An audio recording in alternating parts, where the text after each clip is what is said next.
Bem-vindos a mais uma aula de ciências.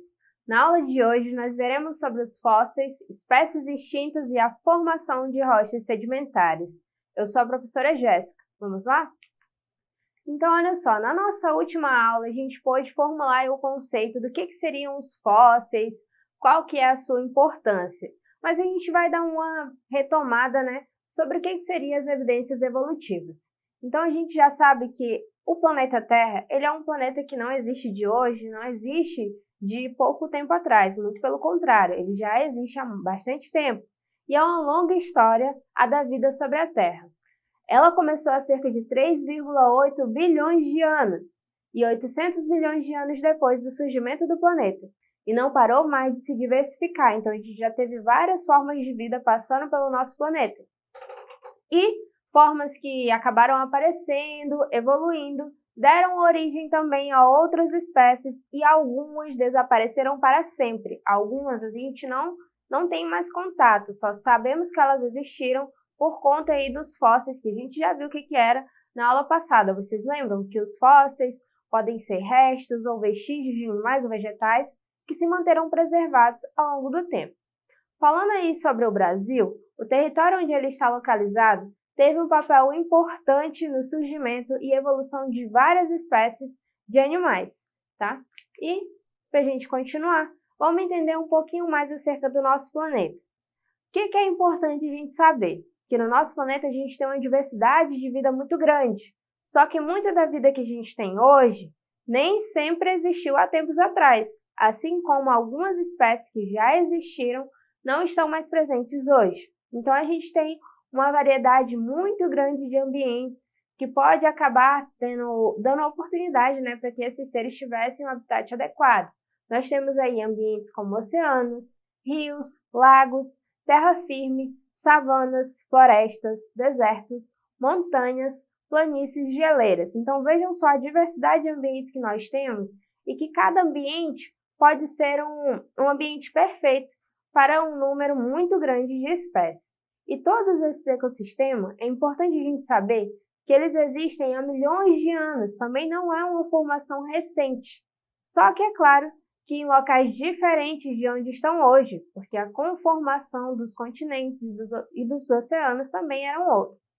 O que é importante a gente saber sobre isso? Que antes da atual divisão que nós temos hoje, na era Mesozoica, todos os continentes da Terra estavam unidos em um só. E esse único continente, que foi aí cerca de 200 milhões de anos, é o chamado Pangeia. Toda a Terra tinha um supercontinente. Não tinha divisão, então, dos continentes como a gente tem hoje. Não tinha configuração atual. Era somente um, tá? E, para a gente continuar aí, o que a gente pode ver nessa imagem? A gente pode observar aí nesse slide dois tipos de seres que a gente não tem mais. Primeiramente, a gente tem aí do tamanho de um cão labrador, o chamado Chinicodon teotonicus, que era um feroz predador, e temos também a Cloudina, o primeiro animal com esqueleto do Brasil. E o que é importante eu saber? Que comparando as características dos organismos atuais com as dos que viveram no passado, é possível entender, até mesmo somente através dessa imagem, que aconteceram muitas mudanças evolutivas, muitas mudanças morfológicas, mudança na forma do seu corpo, E que ocorreram em diversos organismos e que muitas espécies também foram extintas, como é o caso aí do Chinicodon teotonicus, tá? E, seguindo, a gente tem aí mais algumas imagens de seres que a gente já não tem mais atualmente. Mas o que a gente pode definir, então, como extinção? O que é esse processo afinal? Quando eu falo de extinção, eu estou falando do desaparecimento total de um organismo. E esse desaparecimento total, ele pode ser de duas formas. Ele pode ser local ou ele pode ser global. E esse processo, ele é bastante importante para a evolução. Então, quando é que a gente diz que ocorreu o processo de extinção? A gente diz que aconteceu a extinção de uma determinada espécie quando a gente não tem mais nenhum organismo, nenhuma espécie está mais presente em um ambiente. Por exemplo, eu tenho uma determinada região, ela é habitada por um tipo de organismo. De repente, aquela região acaba sofrendo algumas alterações. Aquele ser vai acabar não tendo o alimento necessário, vai acabar não tendo moradia adequada, até que vai chegar um ponto que não vai existir mais nenhum dele. Então significa que ele foi extinto. E qual que seria a diferença entre a extinção local e a extinção global? A gente chama de extinção local quando ela ocorre de forma isolada. Como assim? Quando ela só ocorre, deixa de existir, né, aquela espécie somente em uma determinada região, mas eu ainda consigo encontrar daquele organismo em outra região. Já quando eu falo da extinção global, significa que não existe em mais nenhum lugar do planeta, foi extinto totalmente. Um local que a gente tem atualmente, que já sofreu bastante, ainda sofre bastante extinção, é a Mata Atlântica, tá? Muitos seres que lá viviam já não tem mais, por conta aí do processo dos avanços humanos mesmo, tá? Mas nem sempre, e é importante destacar, que a extinção é um processo causado pelo homem. Às vezes a extinção pode ser um processo natural. E aí, aqui a gente tem mais alguns organismos aí de seres que já existiram e que já não existem mais, porque são aqueles que a gente vai chamar de seres que foram extintos. Aí a gente tem o tigre dentes de sabre, que é um felino com presas que mediam, só as presas mediam cerca de 30 centímetros, tá? E nós temos aí também o Purosaurus brasiliensis, que foi o maior jacaré que já existiu. O que mais que é importante eu lembrar aí? De seres, né, que já não temos mais hoje. Nós temos aí os mastodontes, né? Na imagem vocês podem ver, que são os parentes mais velhos dos mamutes. O que é importante saber sobre eles? Que eles dominavam a Terra cerca de 25 milhões de anos atrás. E eles viviam por todo o planeta. Então, se eles já não existem mais em nenhum lugar, significa que foi uma extinção global. E aí, fósseis de mamutes foram encontrados em países de quase todos os continentes, mas não na Austrália nem na América do Sul. E outra informação importante é que esses animais eles viveram entre 1,8 milhões de anos e 10 mil anos atrás. Tá? O que é importante destacar também em relação aos mastodontes e aos mamutes? Que os mastodontes eram bem menores, tá, do que os mamutes e os atuais elefantes. E tanto os mastodontes quanto os mamutes, eles possuíam mais pelos que os elefantes. Então, eles têm algumas semelhanças, mas também apresentam muitas diferenças entre eles, tá bom? E aqui, a gente também pode observar aí a respeito dos dinossauros, que também já foram extintos. E os dinossauros, eles integram o clado Dinossauria. E por aproximadamente 177 milhões de anos, eles foram um grupo dominante sobre o planeta Terra. E imaginem a dimensão que eles eram em relação aos organismos que nós temos hoje. Eles eram muito maiores e tinham alguns que tinham até mesmo a capacidade de voo. E aqui a gente entende aí um pouquinho sobre as rochas sedimentares, que são rochas essenciais para o processo de fossilização, né? E que permite o estudo e até mesmo o achado de fósseis, né, desses seres que viveram já há tanto tempo. Então, como é que é o processo de formação das rochas sedimentares, afinal? Que a gente até viu um pouquinho sobre as rochas sedimentares na aula passada. Mas como é que elas se formam? As rochas sedimentares, elas se formam a partir de uma ação exógena. O que pode ser? Pode ser a ação da chuva, do vento e outros agentes que acabam desgastando as rochas e vão carregar os seus fragmentos. Então, não é uma ação isolada. Ela vai sofrendo a ação da chuva, todo dia recebendo vento ou recebendo a luz do sol, e com o tempo ela vai sofrer um desgaste. E esses sedimentos que vão ser desprendidos, né, vão ser carregados, eles vão se depositar em mares e também em depressões de terrenos.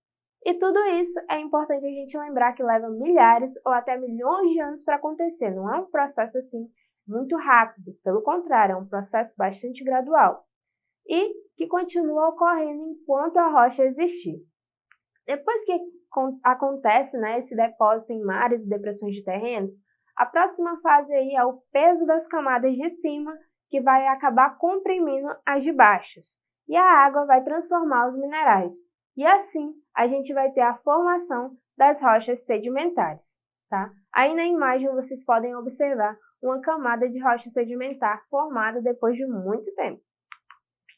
E seguindo, a história do nosso planeta acaba sendo medida por um fator muito importante. Que fator seria esse? O tempo geológico. Então, parte dessa história acaba sendo contada pelos registros fósseis, e por meio deles os cientistas conseguem desvendar, conseguem entender acontecimentos ocorridos em tempos passados. E para conhecer essas mudanças, os pesquisadores acabam analisando então os fósseis e até mesmo as rochas, né? Aí vocês podem ver, ó, como que foi o processo de fossilização. Aquele ser acabou, né, sofrendo alguma ação, acabou morrendo e ele vai acabar sendo preservado porque essa rocha vai ficando cada vez mais embaixo, mais embaixo, mais embaixo e vai acabar ajudando nesse processo de preservação e até conservação, né? Porque vai acontecer uma série de soterramentos. Aí vocês podem ver como que é um processo gradual e como aconteceu, né, esse processo aí da figura A até a D, onde somente na D seria onde os paleontólogos vão conseguir fazer esse achado. E aí, nós vamos agora para o nosso exercitando. Vamos então entender, afinal, o que a gente aprendeu na aula de hoje. Para começar, a nossa questão 1 traz aí o seguinte: com base no enunciado abaixo, marque a alternativa correta. E ela fala o seguinte: chuva, vento, água dos rios, ondas do mar e todos esses fatores vão aos poucos desgastando as rochas e quebrando-as em pequenos grãos. Lentamente, ao longo de milhares de anos, até o granito mais sólido consegue se transformar em pequenos fragmentos, em pequenos pedaços. E na formação dessas rochas, as camadas sucessivas podem cobrir também restos de plantas e animais, formando vestígios de seres vivos que viveram há milhões de anos. E o nome desses restos ou marcas de organismos antigos e o tipo de rocha onde podemos encontrá-los são, respectivamente. E aí, o que vocês acham? Aqui no caso, nós estamos falando então dos fósseis, né? É esse conceito que a gente já vem trabalhando desde a aula passada, né? Que são restos de animais ou de plantas, né? Ou até mesmo vestígios. E que a rocha que vai ajudar no processo de fossilização são as rochas sedimentares, como a gente pôde entender agora há pouco, até mesmo o processo de formação desse tipo de rochas. A nossa segunda questão pergunta para vocês, e tem aí até uma figura para ajudar vocês a lembrar um pouquinho, né? Tem aí uma figura de dinossauros. E pergunto para vocês, o que é a extinção? O que é esse processo afinal? E aí? O processo de extinção nada mais é do que o desaparecimento irreversível, ou seja, não tem como voltar, de espécies, subespécies ou até mesmo grupo de espécies. E o termo extinção, ele é utilizado como o último indivíduo de uma espécie morre, não vai sobrar mais ninguém para contar a história, digamos assim. E aí, nesse caso, lembra que pode ser de duas formas. Ela pode acontecer de forma local, deixar de existir só em uma determinada região, como pode ser também uma extinção global, deixar de existir em todo o planeta, como foi o caso dos dinossauros. Na nossa terceira questão, nós temos aí também mais uma imagem que auxilia vocês até a responder já. E pergunta o seguinte: qual o papel das evidências evolutivas? E aí, por que elas são importantes? Como resposta, nós temos aí o seguinte, que é graças às evidências evolutivas que a gente consegue demonstrar a semelhança embriológica e anatômica existente entre os componentes de alguns grupos de animais, né? A existência de estruturas vestigiais e as evidências até mesmo bioquímicas relacionadas a determinadas moléculas comuns a muitos seres vivos. Como assim? Pode ser aí que eu encontre fósseis, né? Que eu vou conseguir comparar espécies antigas com espécies atuais.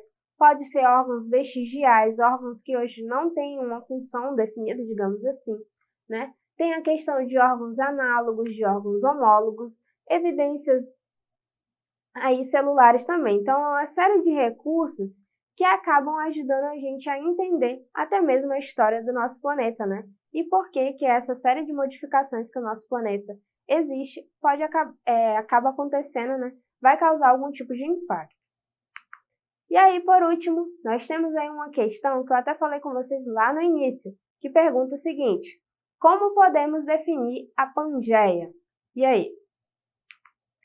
A Pangeia, gente, do grego significa Pan, que significa todo, e Geia, que significa terra. Toda a terra. Então, era um continente, né, que juntava todos os pedaços da terra. Não tinha divisão nos continentes como a gente tem hoje. E foi o nome dado ao supercontinente existente durante a Era Paleozoica, quando todos os continentes existentes atuais estavam unidos em um único bloco continental. E, além disso, eles eram cercados por um único oceano, chamado Pantalasa. Então é isso, eu espero que vocês tenham compreendido a nossa aula de hoje, tá? Vocês podem rever essa aula, inclusive, lá na plataforma Eduque. E até a próxima aula!